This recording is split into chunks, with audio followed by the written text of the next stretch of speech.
I'm Christian Abbott. I'm Nathan Lavender. I'm Sean Abbott. And this is the Red Mist Podcast.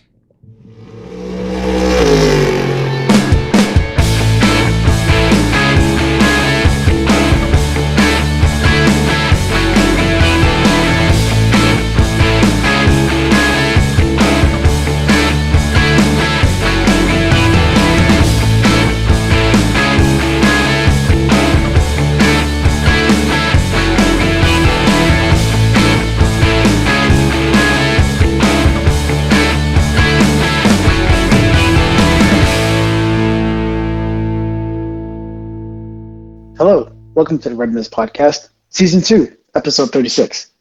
The Ken Schrader, Pontiac M&M's, NASCAR. See, Christian, I get to have full reign on these picks now that Sean's not on this episode. But I was gonna say it's your choice tonight. You control the pick. Yeah, Sean Abbott is on assignment tonight, but hopefully he's having a fun time wherever he is, and we'll more than likely see him next week. Anyway, on tonight's episode, we're going to discuss NASCAR at Bristol, the night race. And speaking of night, we're going to have also, further on the episode, we're going to talk about the F1 race that happened at Singapore. But after NASCAR, we are going to speak on the IMSA race that happened at Indianapolis. So, let's dive into the world's fastest half mile. And Nathan, take it away. I think it's a little cliche because you go to some half-mile tracks and they claim that they're the fastest half-mile. They're all half-miles. They all claim to be the fastest half-mile. But this, in my eyes, is the world's fastest half-mile. It doesn't matter what track you go, what oval track you go to. They all claim that they're the fastest whatever distance. It's every track I go to, fastest whatever. I'm like, okay. Right. Like, I guess they're trying to sell tickets or something. Who knows? But anyway, so and I'm going to speak on this good news that happened. Goodbye dirt next year. Goodbye dirt race. Good riddance, if you're asking me. I missed the Food City 500. And Christian, I know you're not much of a NASCAR fan, but I mean, I'm not much of a fan of the dirt racing for the Cup side. The trucks, I can totally see happening, and I think should stay at the trucks. Well, if we're talking about the top 3-tier series in NASCAR, because look, I mean, I think it's the latter idea to get up to Cup. I don't think dirt should really be touching NASCAR, especially with the cars now. The next gen cars really don't mix well with dirt. I don't mind what I've seen. I don't mind a dirt race with the Cup cars, just maybe not Bristol, So because I mean the trucks at Eldora do a great job. Maybe the Cup cars would be better on a flatter track. I mean, anything's flatter compared to Bristol, but right. So yeah. Anyway, so let's take a look at the Bristol night race that happened. Well, where's Sean when you need it? Denny Boo Hamlin was on the front row with Christopher Bell. Christopher Bell took the pole position, and he scooted away from the front. And this was a cutoff race, so there was going to be 4 drivers being eliminated from going on to the round of 12. So we go underway, and Christopher Bell takes the early lead. And I'll tell you who surprised me early on was that front row racing car, or front row motorsports, of Michael McDowell. He was fighting in the top 5 for a large majority at the beginning of the race. I believe he ended up finishing somewhere in the top 10. He needed it. He was so many points behind. I mean, his only real way to get into the round of 12 was to get a win, or have drivers like Logano, Harvick, I would even say Buescher, Darrell Wallace, Stenhouse, right? Drivers within the bubble, the cutoff area, to have bad luck, right? Or little luck on Michael McDowell's side. Mm-hmm. But at the end of the evening, it wasn't meant to be for Michael McDowell. I mean, going into this, I was thinking Michael McDowell probably didn't have the best chance of getting in. I already had him kind of as a driver that would, kind of see the door out. And I was still a little skeptical of Ricky Stenhouse because Ricky Stenhouse traditionally has been pretty good at Bristol. Like, besides Daytona, Talladega, right, where he's pretty good at the super speedway races. I mean, hence the Daytona 500 win earlier this year. He usually shows up at the Bristol race, and so I don't think you really see much performance on dirt. Only he is a dirt racer, but Bristol on dirt is just a different animal. But going on, Christopher Bell did win stage 1, and he was showing that he was going to be a force to be reckoned with in the race. AJ Allmendinger got into the wall and collected Austin Cindric, 2 non-playoff drivers, which, I mean, I didn't. It's funny because it looked very much like how they got into it last year when they were coming to the finish line in the Xfinity race, where they created that amazing finish with Justin Allgaier and whatnot. But I mean, as the race went on, it would get dark, and you kind of saw that the pressure was getting the pressure cooker started getting more intense. And what ended up happening was drivers like Kevin Harvick weren't anywhere. Kevin Harvick was more so flirting with the just reaching the top 25, top 30. He was nowhere all night, and I don't know if it was just plain old setup or just something was off, something was missing. And I mean, the team is kept rallying behind him, saying, "Hey, you could do this. Let's go." But I think Kevin Harvick kind of knew where, the end of the race was going to hold up, what he was destined for, really. And Joey Logano, he was looking for a good finish, but he would get collected in the Corey LaJoie crash. I mean, I don't know. I mean, it's just, I guess you could call it a racing deal, but it's tough when I mean, this is just one of those scenarios where you have this playoff system and you really rely on 3 races to have good results, and a non-playoff driver could have something happen, and then all of a sudden you get collected in someone else's mess. Now, to be quite frank, I'm surprised it didn't happen to more drivers at the night race, just because Bristol just brings out that craziness. And but I'll tell you, I was looking for Kyle Larson and Tyler Reddick to have a good night, and they did. They were already on, so this was kind of like a free race for them, just to kind of play with strategy and see how the race would fan out for them, just doing whatever. But revisiting, let's see. So let's go to the end of stage 2. Christopher Bell again would win the stage, but someone that was I was really keeping an eye on was Carson Hocevar, who's filling in for Noah Gragson in the 42 car. He had a great night. He was in the top 10. I believe he ended up finishing second. Christopher Bell won stage 2. And now you know what the race is going to be at the end. And revisiting the Corey LaJoie crash, it kind of started that started the whole stage 3 drama, if you will. So right away you see Joey Logano crash. I'm sticking a fork in his playoff chances, and sure enough, there was nothing really more that happened throughout the night. And Kevin Harvick was still behind in whatever setup he had in his car, and wasn't going anywhere. He was just stuck wherever he was. And Ricky Stenhouse and Michael McDowell didn't really progress anywhere either. So take a guess. The 4 drivers that got eliminated from playoff contention: Kevin Harvick, who is in his last season in NASCAR, will not get another championship. Joe Logano, the defending Cup Series champion, is not going to back up his reigning efforts as being a champion of the Cup Series. And Ricky Stenhouse, the Daytona 500 winner, is out, and Michael McDowell will not proceed further in the playoffs. But guess what that leaves? Who? 12 drivers. Really? Yes.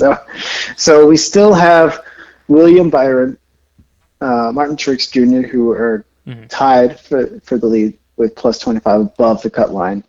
Then where's Sean for this? Danny Boo Hamlin is in third. Who won after all, right? Let's Yeah, he did. You know what I loved about that? He said in his post race interview or something like that. He's like, I beat your favorite driver. Oh. It's not a bad comeback. No, it's pretty good. And here I'm thinking, Brad Keselowski might make it, right? So, but Christopher Buescher, I was thinking he was going to have a good night because he won it last year and he did all right, But back to the points. Kyle Larson is in fourth, plus 12 above the cut line. Then there's Chris Buescher, Kyle Busch, Christopher Bell, who won 2 of the stages, and Tyler Reddick, one of the winners from the round of 16, if I guess we'll call it. So interesting stuff so far. There's 3 different winners in the last 3 races, and then the next 3 races, let's see, Texas, Talladega, and then the Roval at Charlotte. So you have, three completely different tracks and ideas of a track. And now outside the top 8, now this is the reset points.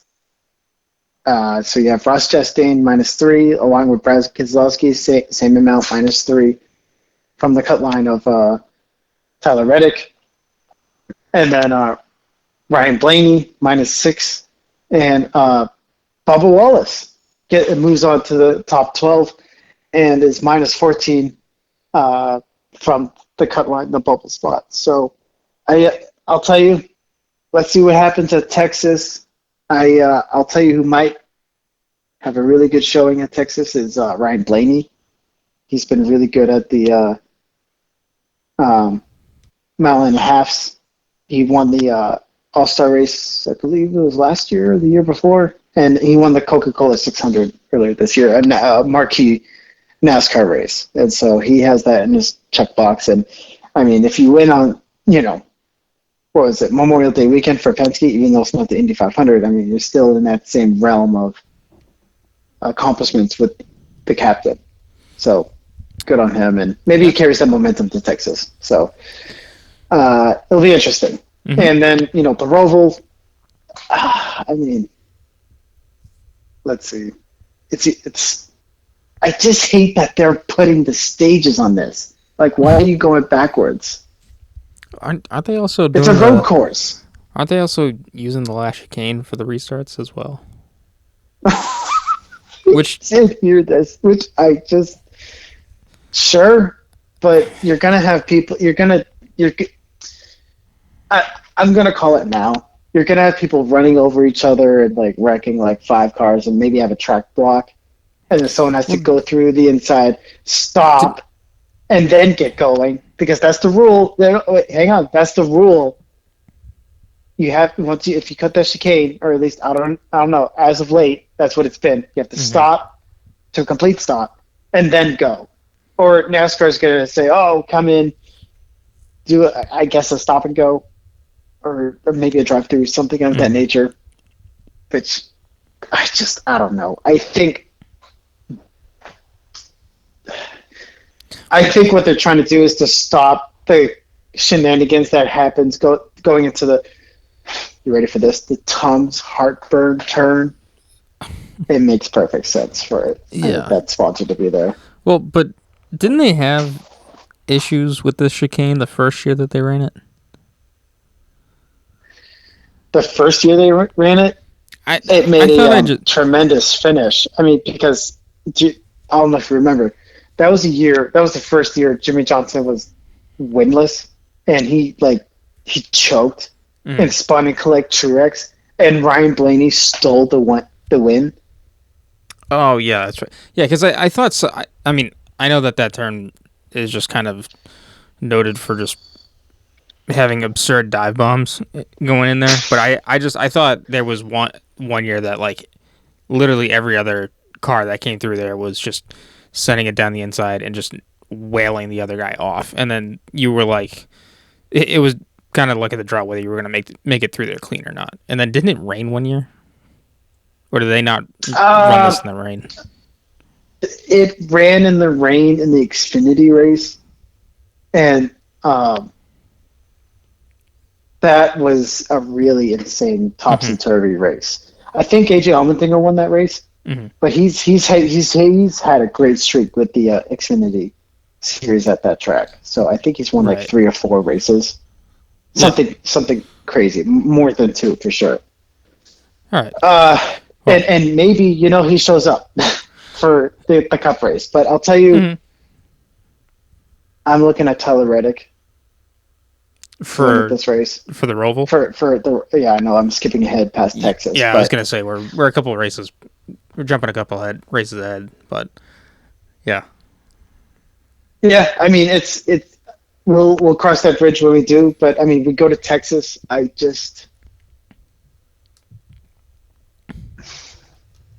Maybe Kyle Busch surprises us, right? But we'll see. We'll see.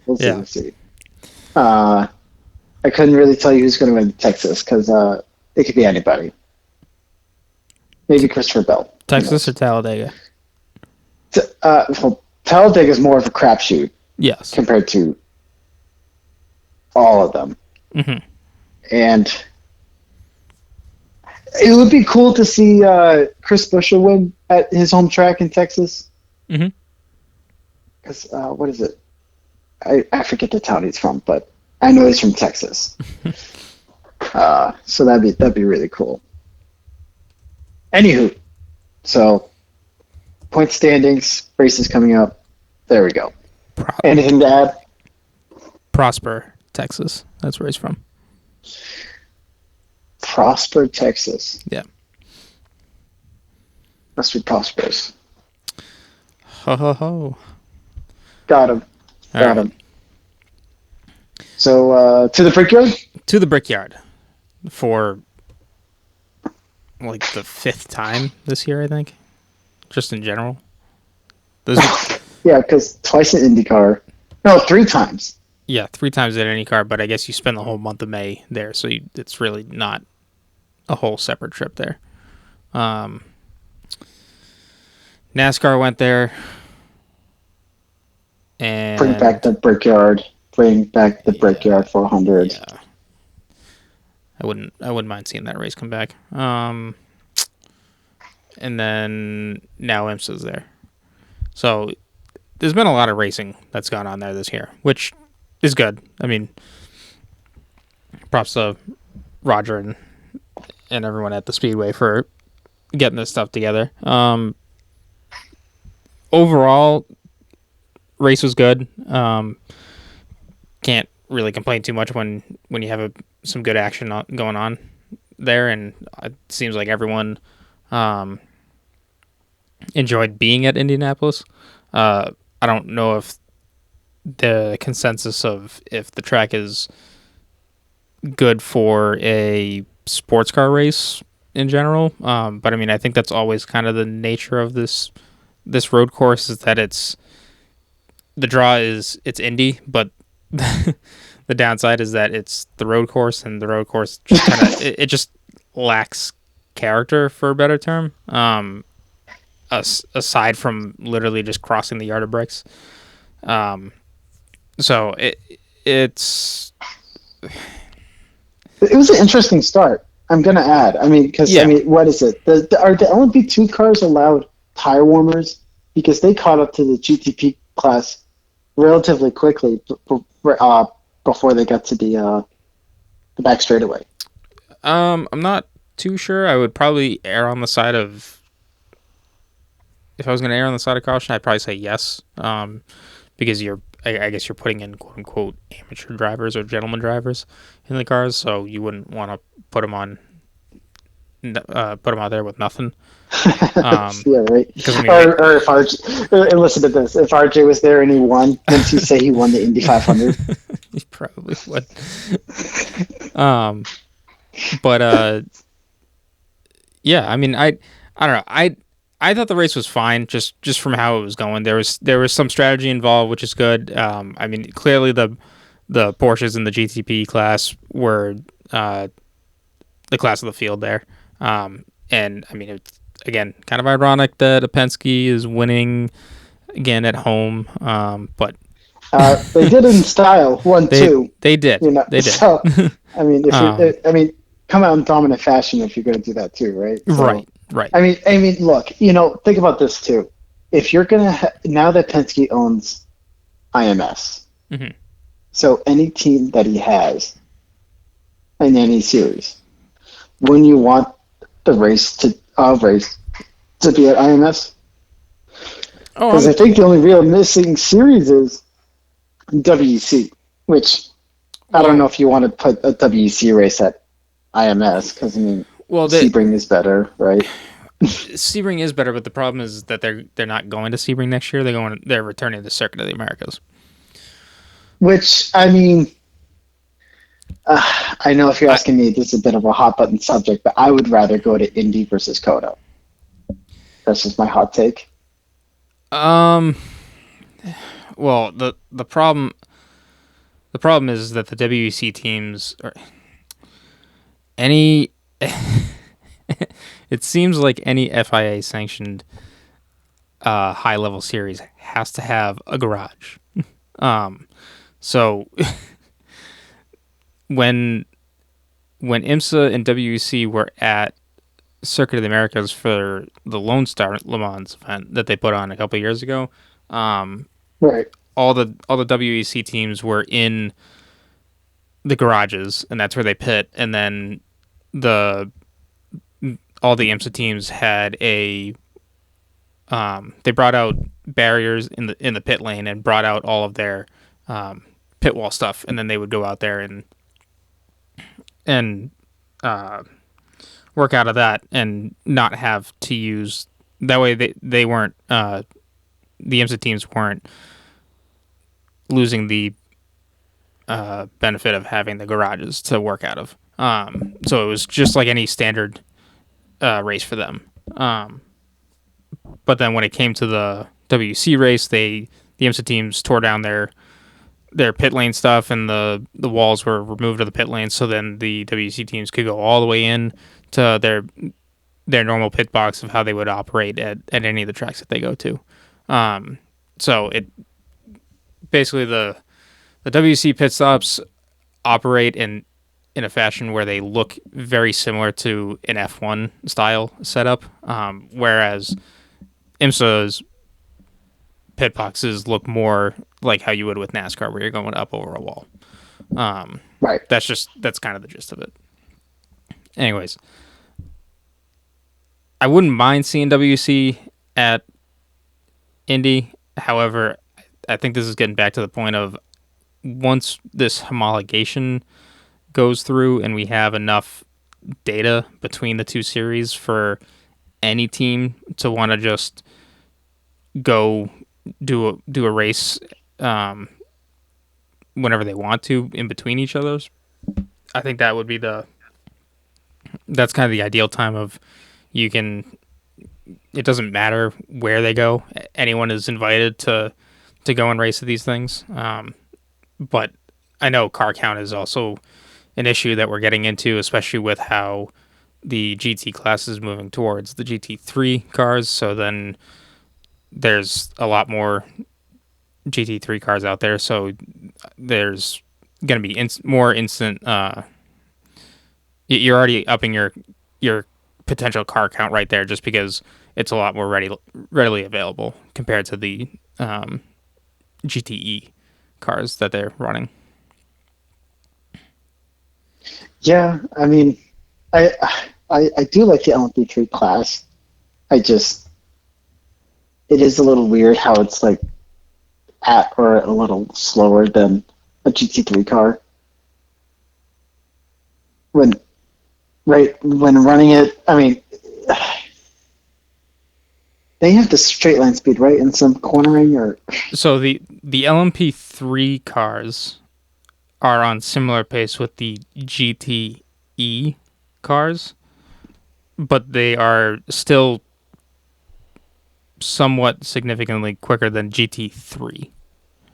So it's not as close as you think, but it is definitely closer. I mean, it's hard because there's all these different classes that are out there running, and it does get confusing at times. And honestly, I think this moving of to the GT3 platform, I wouldn't mind just seeing, and with how the interest in the top prototype classes coming, I wouldn't be surprised if it is just hypercar and GTP for the prototype cars, and then just GT3 or some form of GT3 as your GT class.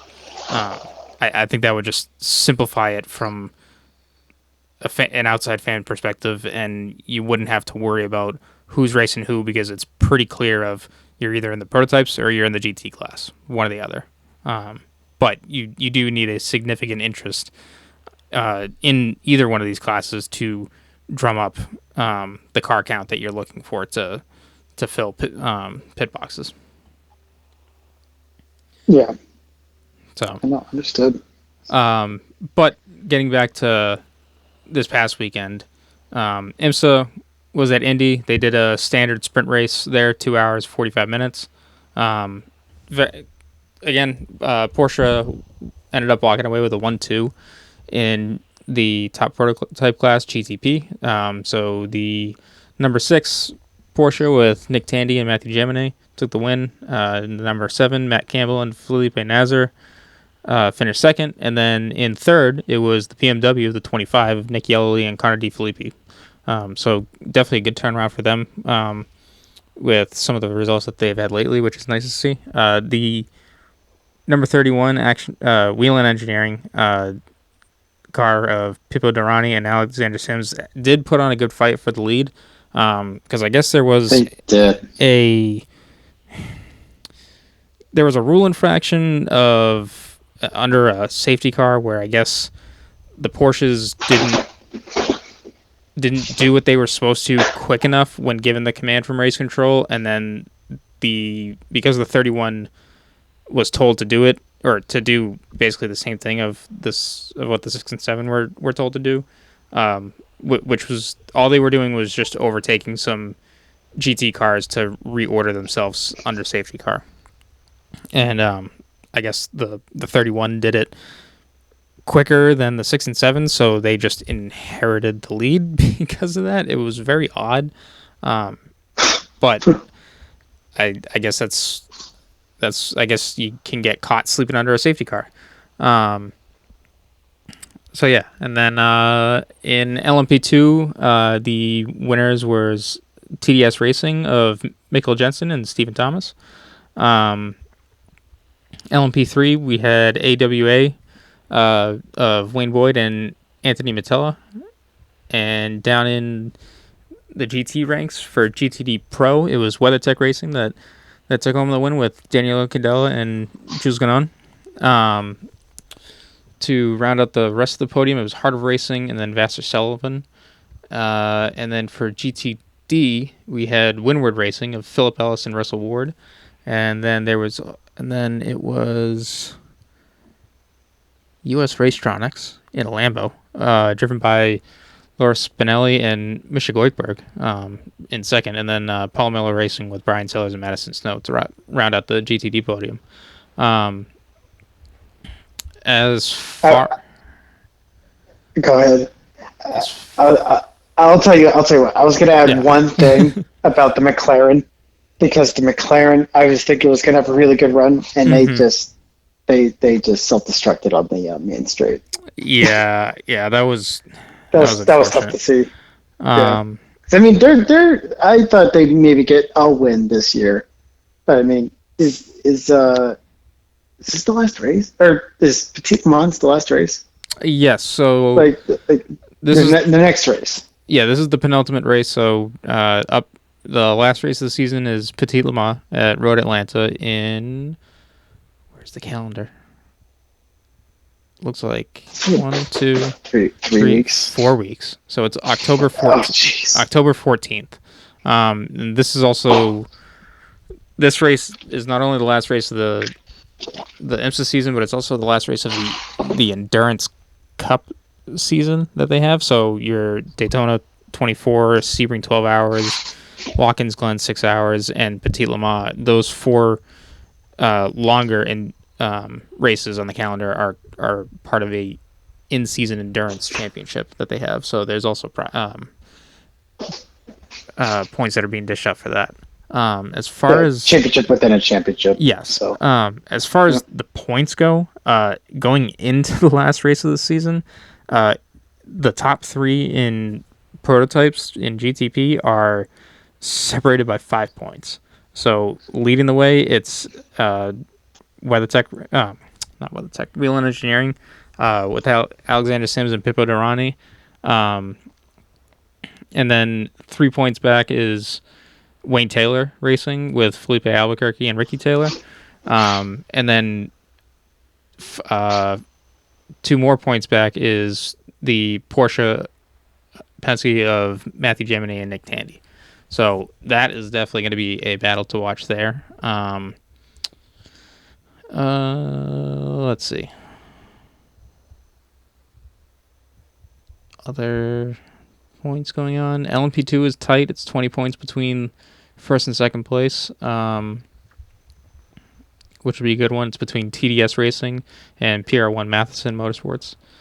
In LMP3, it's kind of a walk away at this point with Gar Robinson leading the way, Riley. And then in the GTD Pro, looks like Vassar Sullivan has got it pretty locked up, and then Corvette Racing is in second. So it's kind of, well, actually, I shouldn't say that. There's still a good amount of points, but I mean, it's definitely a big haul of points to try and overcome. I think Vassar Sullivan is 190 points ahead of Corvette Racing, so I mean, it's going to take a lot. Yeah, luck is going to have to go their way. Yeah, definitely. Or something crazy. Which, I mean, they are going to a race that produces that. Yep. Yeah, I think all Vassar Sullivan needs to do is just finish the race, which, don't get me wrong, it's not easy to do either. So that'll be a task in itself to do. In GTD, I think, no, not quite, but it's still a similar manner with I just lost it. Paul Miller Racing is leading Heart of Racing by almost 300 points, and I think a win is, it's either 300 or 320. No, sorry, it's 350 points. So again, all they really need to do is just finish the race, and they'll have it wrapped up. So, yeah, I mean, starting to get to the end of the season in a lot of series. I mean, IndyCar just finished up the other week. IMSA is coming down to their last race. WC has got another month off or so, and then they have their last race of the season. And then obviously with NASCAR, we're in the playoffs. So, or sorry, I should take that back. NASCAR, the regular season is over, so we're done with that. So. Mm-hmm. So. Anything else with IMSA? There was rumors of an F1 driver reportedly being called on for a ride for the Daytona 24 next year, upcoming in January. If it wouldn't it be Jensen Button because he's doing JDC at Petit Le Mans? Oh, sorry. So yes, Jensen Button is doing Petit Le Mans, with JDC. And then but this is different. This is for the Daytona 24. Apparently Wayne Taylor Racing has said that there is going to be an F1 driver joining them, or it's in like the last stages of getting approval of it happening. So with like active or has racing F1? Active. Oh, so but because Logan Sargent. Well, because because Wayne Taylor is Acura, the brand association I would have to go with is a Honda driver. So that leaves Red Bull and AlphaTauri. So who do you think it is? Because I mean, far-fetched, right? Max Verstappen, right? Yeah, I mean the interest in doing sports car racing has been voiced pretty well from Max. Because he wants to own a team in GT3 or like one or two cars, right? So So I mean that's bound to happen. Maybe next year, maybe the 2025, something like that. Yeah, but the thing is I haven't seen any of those guys at Red Bull or AlphaTauri driving a sports car lately.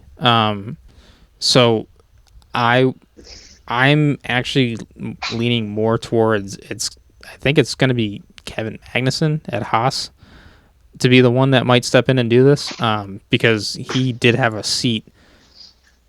If it wasn't with Wayne Taylor, I know it was with another.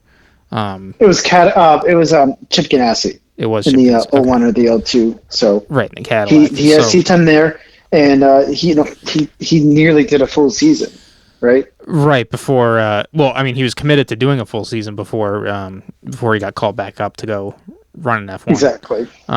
So I wouldn't be surprised if it was that, because also Kevin's dad is Jan Magnussen, and he did a lot of time with Corvette racing, and then now I think he's doing some GT3 racing over in Europe and the Middle East as well. So the sports car connection there is pretty clear as well. Right. So, anyways, that's supposed to be. There's supposed to be more of that coming out in probably the next month or so. But yeah, that was the only other rumor that I saw floating around there with that. Maybe Fred. Maybe he wants another Rolex. Actually, I know he already got it, but maybe you want another one. Yeah, but that's actually a good pick, because he did run with Wayne Taylor before. Right. So I mean, the relationship's already there. Yeah. So that's actually a really good pick. And I mean, if you want to go further with it, you got Aston Martin that are going to be committing to Honda in 2026. So I mean, it's very possible. Yeah. I'll tell you. I don't know. I guess it's a little far-fetched too if we're sticking to the Red Bull, AlphaTauri, kind of, putting a tinfoil hat on Yuki Tsunoda, right? But I mean, we'll just have to see, I guess. Yeah. I think we got a pretty good group of drivers that I think we're expecting this to be announced for. And if it's anyone from outside of that, then it's probably going to shock us from that side too. So, all right. Well, enough of that speculation. Let's go to Singapore with F1, and we can discuss how Godzilla invaded the track there as well. Yeah, right. I mean, beginning of FP1. And guess who the first driver to spot it was? Wasn't it Max? It was Max. Yeah, because he saw the lizard again, and sure enough, it's deja vu for him. So right. Chances are it's probably the same lizard. has that route figured out. Well, it's just like, they're back. I thought they said it looked a little smaller than the previous one. I mean, no, it's just a joke. But yeah, no, it was a little smaller. Regardless, it's the thing's roaming around the streets. It's a little concerning to me. Yeah. But what do you say to the Godzilla or the lizard? They belong on the streets. Okay. Moving on from that. Elephant in the room is the lizard in the room is Red Bull Racing had an off weekend. They were nowhere. I mean, don't get me wrong. Practice was practice, and I was thinking, okay, whatever. You know, I was thinking Monza was that kind of weekend, right? Yeah. Where it wasn't exactly Max leading all the practices, all the Scuderia or Ferrari drivers. It's Carlos Sainz, right? Mm-hmm. And I mean, do we jump ahead to qualifying? Yeah, that's fine. So you kind of see the telltale signs in Q1, mm-hmm. and you're thinking. I'm thinking like, oh boy, this is realistic. This may not happen. Like at least a pole position, because I'm thinking Carlos Sainz could pull 2 poles in a row. Right. And sure enough, at the end of the day, that happened. But let's kind of scoot back a little. I'll tell you, I did not expect both Red Bulls to get in because I was thinking Sergio Perez, since he was a little more behind the 8 ball versus Max. Mm-hmm. I was thinking, okay, if Max can get into Q3, fine. 2 hour surprise, he doesn't get in. But furthermore, he gets kicked out by Liam Lawson in his 3rd start. Yeah. I mean, I couldn't believe what I was watching. Right. I mean, it definitely just not having them up there at the front. It really, well, the funny thing that I was thinking about during the race was as they were showing this 4-car battle towards the end of the race. This has been the battle that's been going on almost the whole season, but it's just right. The only difference is now it's for first compared to where it was only for second or third, because you had the 2 Red Bulls far out in the lead, and this is really how close the rest of the field has been, which again is it's exciting because you have. Because of the way the rules are, everyone gets to build their own car. And, you know, there really isn't a whole lot of other top-level series where you get to do this. So to have a lot of teams within a pretty close margin of one another and you can get this kind of racing, that's what makes it really exciting, because everyone has built more or less the same car at the end of the day, which provides you with the action on track. But I mean, it's again these one races where like you get this kind of action. Like this is what every F1 season is pretty much typically like, where you get 1 or 2 races and that's about it. Like every other race is pretty much a runaway just because of how the series is set up. But that's the whole challenge of it. It's not just a driver trying to win a championship. It's also the team trying to engineer and build the best car as possible. So there's different sides of this championship. Yeah, I mean, I know we're kind of jumping ahead on to what the finish was, but I'll tell you, I was starting to wonder how in the world, like, what's going to happen with Red Bull? Are they really about to lose this race? And I'll tell you that I think what really was for me, the final dagger was when the first safety car came out, because they had the hard times on and they had to make those last. There was no way they were going to come back anywhere near the podium from that happening, because they had to stay out. They had to stay out because you can't, Christian, you can't make it on mediums from when the safety car came. Was it 14, 15? Something like that. Yeah, right. You can't. You definitely couldn't do that. The safety cars definitely didn't fall Red Bull's way. And I mean, not again to complete. Well, at the end of the race, Red Bull didn't win, right? So that the perfect season is no more, and the wins consecutive win streak is also no more.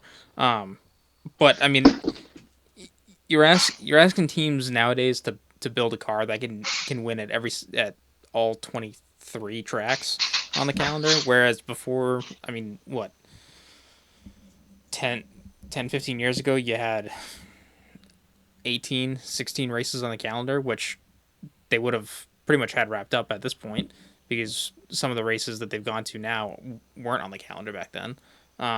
So I mean, it is a different. There are a different, there's a good variation of different styles of tracks on the calendar. So I mean, you are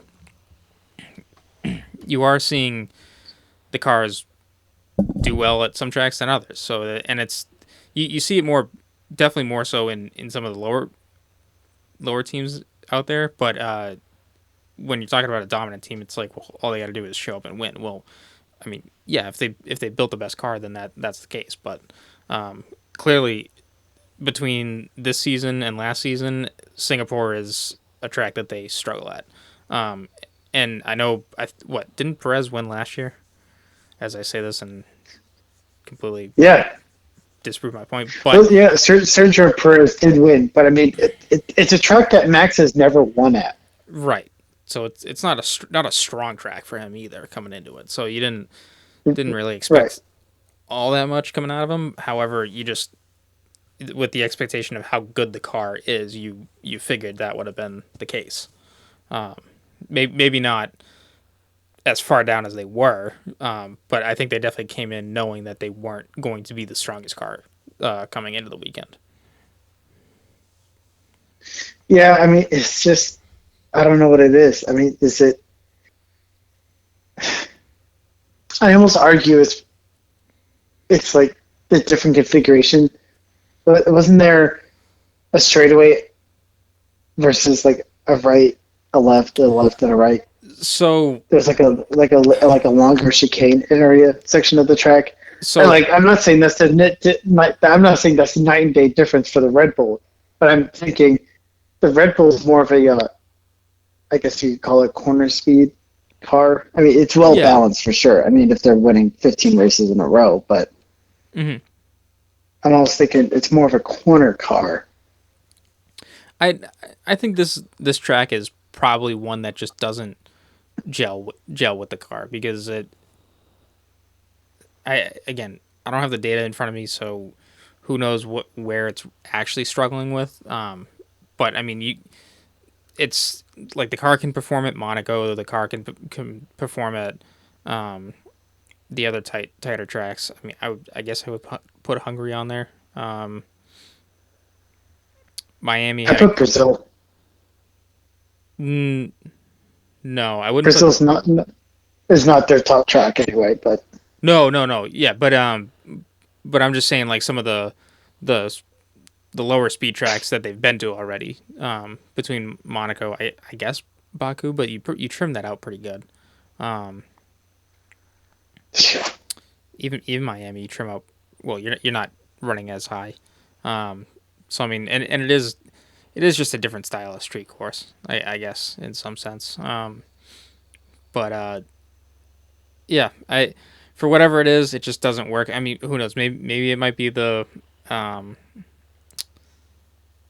climate of where they are, and the engine just isn't working that well. So it could be a combination of a couple different things.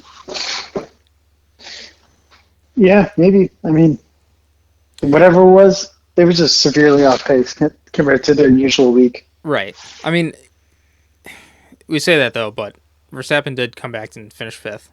So just behind Leclerc.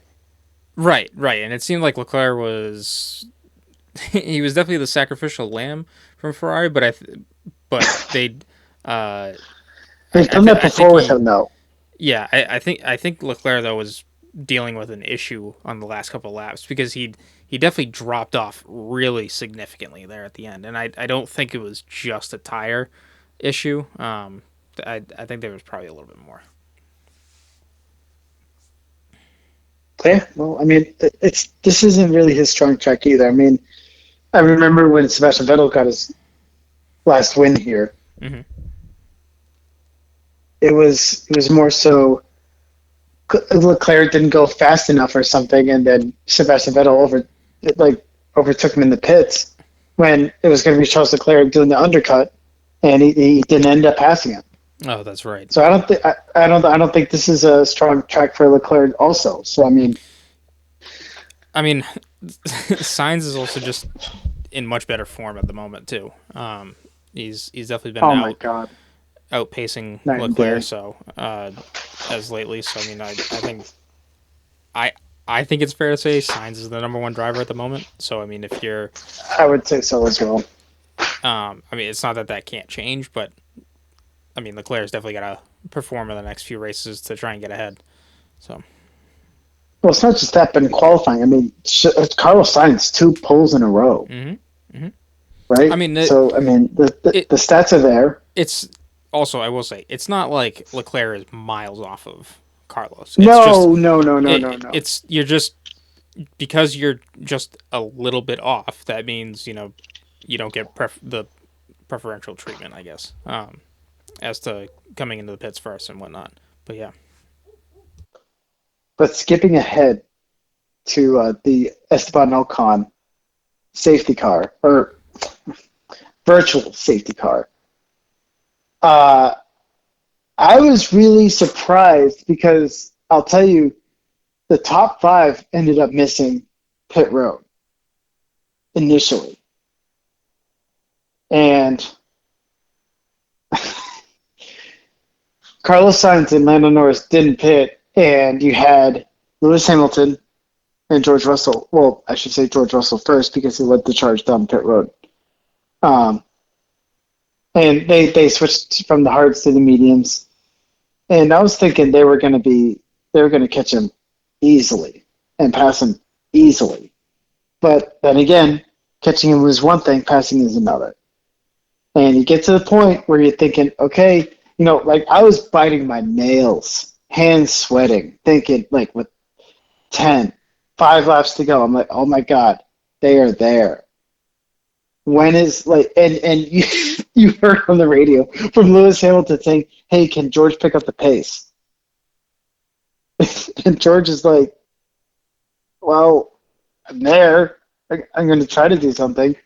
But he ended up not doing anything. So I mean, this was all perfectly calculated by Carlos Sainz. He kept Lando Norris in his DRS to keep Lando Norris at bay, but also giving him enough speed to defend from the 2 Mercedes drivers. Right. And you saw it the finish. You saw the finish. Yeah.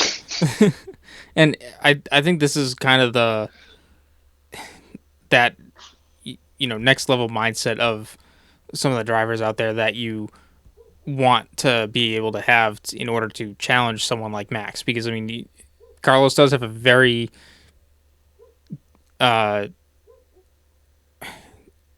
he's very capable of managing a lot of things at the same time, and this was the race that really showed that he can do that. I know last time out at Monza he had that one slip up, but I mean again, when you're going up against Max in the way that he races, you can't slip up.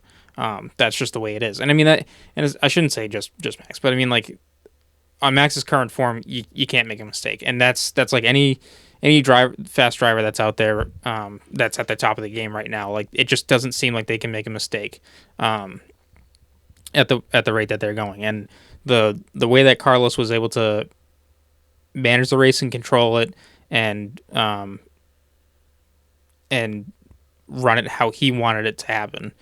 That was by far one of the most impressive drives of the year. Well, and it shows you his maturity uh, throughout his time in F1. I mean, because you gotta look at, I think it was with Tendico, they made quick the Mercedes, that is, excuse me, they made quick work on Charles Leclerc. They got to him, passed him, boom. All right, on to Sainz and Norris. And then once they got to Lando Norris and Carlos Sainz, it became an issue of how well can Lando defend from the Mercedes.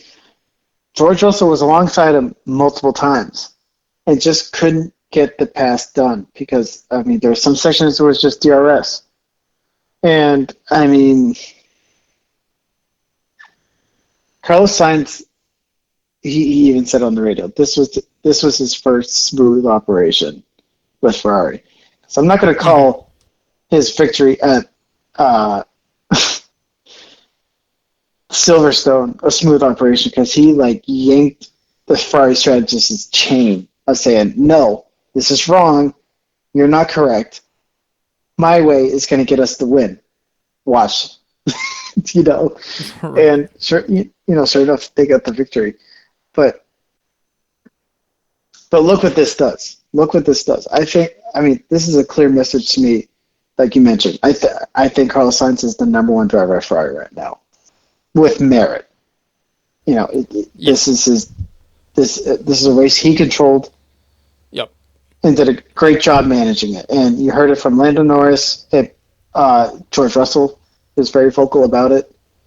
And Lewis Hamilton, I'm sure he has his thoughts about it. But yeah. And coming to the finish, George Russell followed Lando Norris to that wall, and Lando said he hit that wall. Just George Russell hit it way harder. Right. Guess. Yeah. I mean that. I don't know if that was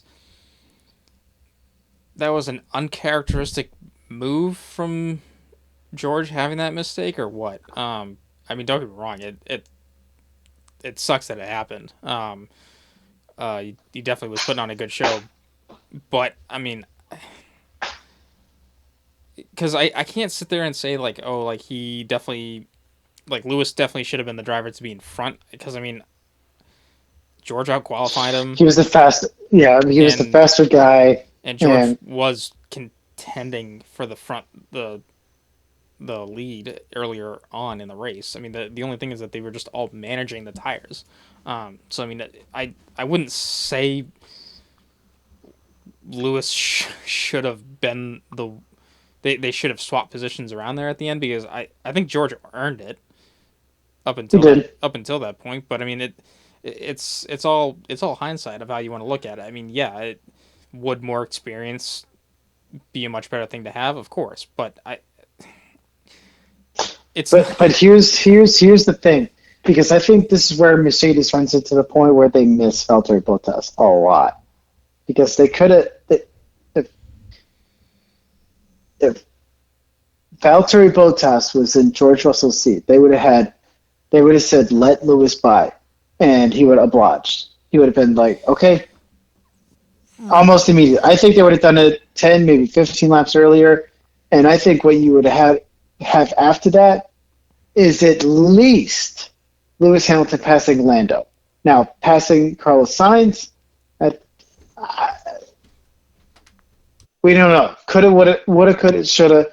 But I'll tell you, I think if there was a clear decision from Mercedes to have, okay, let's have Lewis Hamilton get through. But I also think that this is now Mercedes has a backbone on saying, okay, well, George, we let you try something and it didn't work. I don't know. I think it's also a very different situation in the fact that between these two, I wouldn't. I mean, I would say Lewis is the number one driver still, but the two have been so much closer in pace, and it's not like Lewis is walking away with the race win teammate battle. Maybe he is. Let me double check that. But I mean, George has definitely shown much better pace comparatively to Lewis than Valtteri when he was at Mercedes. So I mean, I think George is definitely still trying to just prove himself to some degree, but it's also a weird position too, because you can't sit there and say that you want to swap the two around, because I mean, what are you getting out of it? You're both finishing third and fourth in the race. So as a team, Mercedes is still collecting the same amount of points. And then, but he blew it. He blew it. He did. But I mean, what's not to say that Lewis would have blown it?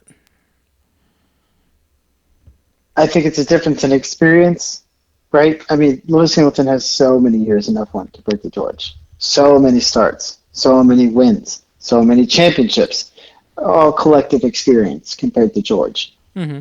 And I even think, George Russell was probably getting rattled that, okay, Lewis Hamilton is behind me. I'm going to have to really make something happen, and thought, beyond the box, and shot himself in the foot. Okay. Maybe. Just to kind of somewhat counter and support my point of earlier. So the qualifying head-to-head matchup between Lewis and George leads 8-7. However, the race head-to-head matchup, Lewis leads 11-4. I think that's because George has more DNFs, though. Yeah. And this doesn't help him. I mean, no. Let's look at the points. So, I mean, he's 71 points behind Lewis. Right. And in between, you have Fred, Carlos, and Charles Leclerc. So, I mean, he's not even right behind Lewis. Right. And who's not too far behind? Who's less than 10 points is Lando. Right. Yeah. So I mean, it is getting tight. I mean, George has 2 retirements and two poor results. I mean, I guess Singapore, I don't think technically classifies as a retirement. But I mean, George has finished outside of the points in 4 races, and Lewis, his lowest finishing position is 8th place at the Red Bull Ring. Outside of 8th place, he's finished 6th. 1, 2, 3, 4 times. And then, not to mention that Lewis has been on the podium 5 times compared to George's 1. So I mean, it's definitely, when it comes to the race, yeah, Lewis is definitely outperforming George. So I mean, whether that's a case of George just overdriving himself or just being in the wrong place, wrong time, it's definitely some work that he's got to take care of. 1,000%. So, but, I mean, I'm really happy for Carlos Sainz. I mean, I do hate that the streak is over for Red Bull, because I like you, I wanted to see a team win the whole season. Mm-hmm. It's never been done before. And the closest that came to that was McLaren winning, I think it was 17 out of 18 races with a 94% chance in 1988 with Alain Prost and Ayrton Senna. Mm-hmm. Yeah, I mean it's gonna be tough. Didn't Ferrari break that one too? I think the next closest one is Mercedes in 2000. No, I'm saying wasn't Ferrari the one that ruined the perfect season for McLaren that year? Yeah, possibly. Possibly, I can see that. I mean, how about that, Ferrari? Ferrari, just the spoilers. Well, Carlos Sainz was a Toro Rosso driver, so is it right? We could play that card too. Yeah. So It'll other red. Right. A red horse. So we got Carlos bringing home the win. Very good. Lando P2 and Lewis rounded out the podium there. And then in fourth was Leclerc and fifth was Verstappen. So very good day for Ferrari in terms of points. Mercedes almost had a really good day in points as well, but unfortunately George has a little incident. And honestly, Red Bull did come back because Max finished fifth and Perez finished eighth, so both in the top 10. Very good. And big points for Pierre Gasly too, I would say. I know Esteban Ocon was running better. Yes. But yeah. I'll tell you, this is big for Pierre Gasly because I'll tell you, with Lance Stroll not being in the race, it intensifies that race for, I think it's ninth in the standings. Yes. Yeah. So Lance Stroll has 47 points, and then Pierre Gasly with this, this weekend brings him up to 45. So a 2-point difference going into Suzuka. So. Yeah. Right. Definitely battles up and down the rest of the point standings. I guess the only other two other things to note. Haas gets points. K-Mag finished P10, and then thanks, George. the bigger news of points at the end of the top 10 is Liam Lawson. He gets his first F1 points in his third start. Yeah, ninth place, and he gets 2 points, and third start gets points. So that's pretty cool. And if anything, strengthens his case for maybe getting a ride next year. Yeah, I mean the rumors are because we're going to Japan next week. The rumors are is that Yuki's going to be announced as he's going to be re-signed for next year. It's definitely the place to do it if you're going to re-sign him. If not, if that announcement doesn't come, then you definitely got some serious questions. But again, I think Red Bull is in a predicament with their drivers and where they're going to put them because you got more drivers than you do seats. So what are you going to do? Well, and I'll tell you, personally, if you're asking me, I would almost have it's a tough call because what do? You put Yugi and Liam in since you already have the relationship made. Is Daniel Ricciardo up to pace? I'm not. It's just a really tough call, and these are questions that have yet to be been answered. Mm-hmm.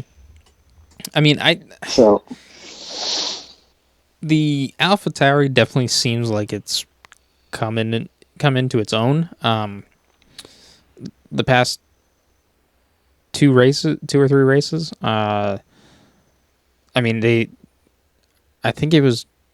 I don't know when they brought all of their upgrades in. If it was this race or the Italian Grand Prix, but I'm kind of curious to see how that form stacks up for the rest of the season, because they pretty much have been the worst. The standings say that they're the worst team in the grid, but the last race or two definitely tells a different story. So it'll be interesting to see if they can keep that form up. I know it's kind of tough to be excited about teams at the bottom of the standings, but we did see Williams have kind of a mid-season turnaround, which is nice, and even more so McLaren was, I think, the more notable one. But 10 teams on the grid, only one can win. And exactly. Clearly, Red Bull is walking away with it this year, which is, again, it happens. It's F1. Right, and kind of looking at next year, right? I think we forgot to mention this. Zhou Guanyu is signed for next year with Alfa Romeo. Speaking of C teams, right? So That's right. He is. So him and Bottas will be returning for next year. Yeah, along with let's see, Kevin Magnussen and Nico Hulkenberg. They are signed for next year. Yep. I question the signing for Sergio Perez, though. I would have so put in like Ricardo or Liam Lawson, right? I don't know. That's just me. Well, I mean, I know it's a hot button subject for some people, but Perez is still under contract through next year, so it's not like he's okay. They've been It's not that I don't want to pull a Zach Brown. Yeah, no, it's not that they've announced him for a contract extension. Like he has this contract through next year. But the only seats left on the grid that are to be quote unquote confirmed are both seats at AlphaTauri and Logan Sargent's seats at Williams. And I think no, Albon's contract is up next year. I don't think they're going to re-sign Logan Sargent. Yeah, I mean it's tough. He's so behind. Alex Albon. Mm-hmm. And if I'm Red Bull, I mean, I know I'm kind of going the NASCAR idea with it, but like, wouldn't you lease a driver for a year and then have him return to like AlphaTauri or something? This is the thing with Albon. Are you talking about Albon? No. I'm just talking about like the AlphaTauri oddball out. You could do that, but I mean, I guess they've kind of done that with Albon. Like if you say it's Tsunoda and Ricardo at AlphaTauri and you loan Lawson out to Williams. Sure. I mean, they've kind of done that with Albon because I mean he was a Red Bull driver and then lost out his seat at AlphaTauri and then now has come back as Williams, but I don't think he's attached to Red Bull anymore. But I mean, like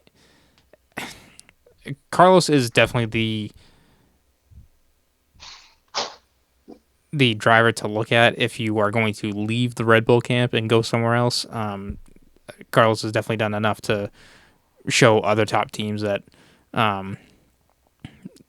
that he's worth it. I mean, he got on the podium with Renault, got on the podium with McLaren, and then has now won twice with Ferrari. So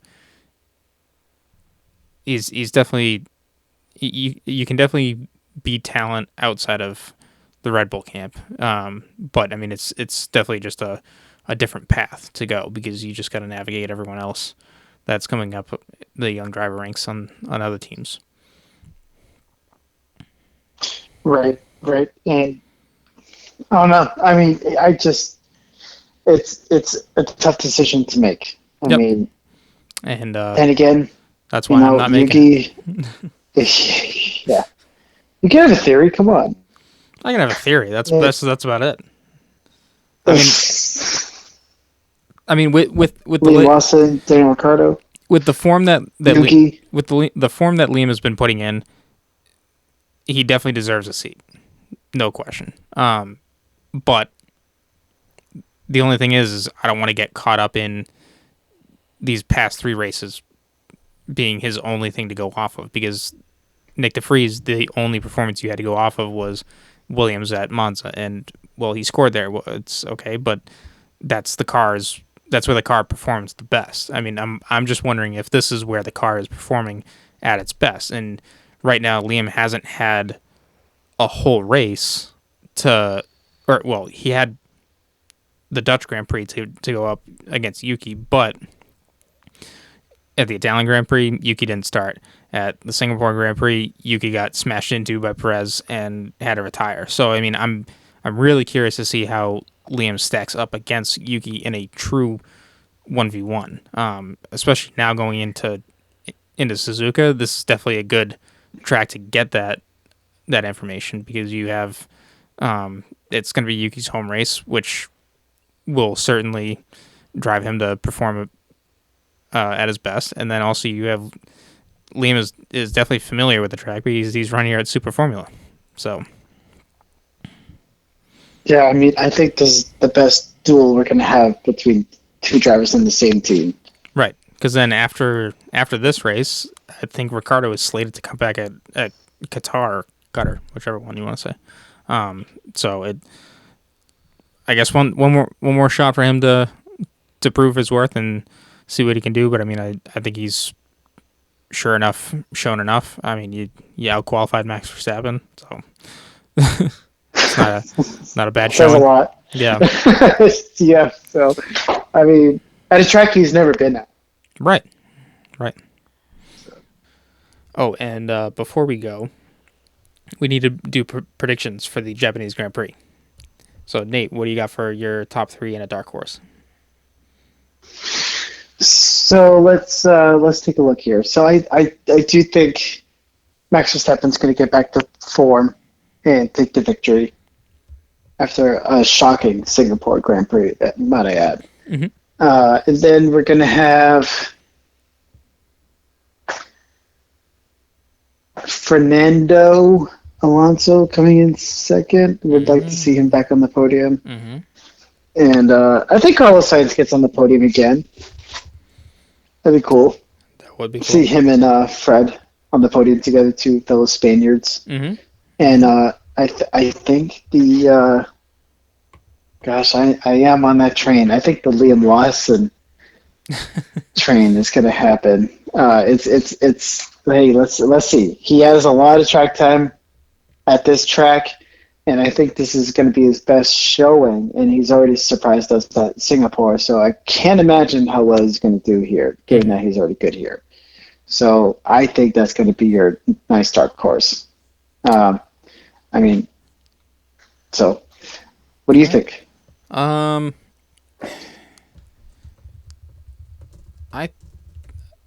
I think Max will return in form. I think Perez will also return as well. So I think it'll be a Red Bull 1-2.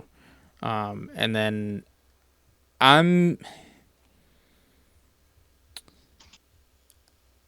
I think Leclerc will come back this race.